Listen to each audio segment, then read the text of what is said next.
In Lucknow, the Uttar Pradesh police succeeded in busting one network of the Islamic State. They call it the Khorasan.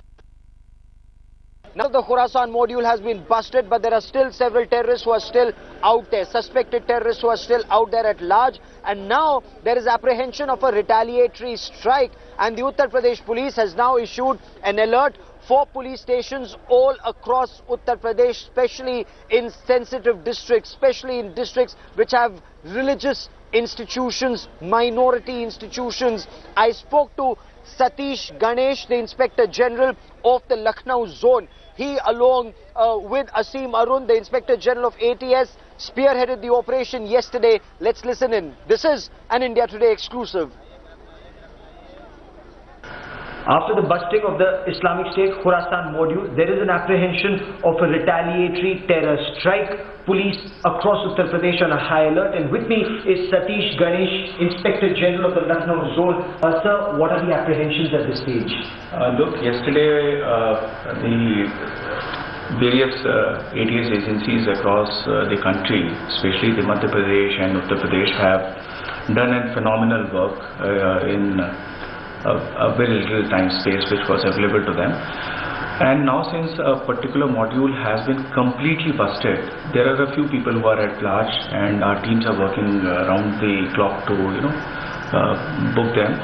But at the same time, we have to be extra alert, for the simple reason that there could be many more people who are associated with these groups. As of now, sir, 5 people have been taken into custody, 2 more detained, 1 killed in an encounter. How big is this module? How radicalized is this module, and does it have the wherewithal to strike back after the state has struck? Fine. Whenever there is an operation of this scale and this quantum, it is always a wisdom which says that we have to be extra alert, and for that our DGP and the DG Law and Order has already issued alert to most of the important districts of the state, where important shrines are there, where important vital installations are there, and the SPs of the district have been asked to actually develop intelligence and look for suspects out in various hotels or such public places. So these operations are on, and we are ready and we are geared up, and I can assure through your channel to all the viewers who are watching this that all possible efforts are on, and with the passing time we'll be able to crack a little more. Okay. Now this terror module, what more can you tell us about Saifullah? He had 8 pistols, 600 rounds of cartridges, 60 odd spent.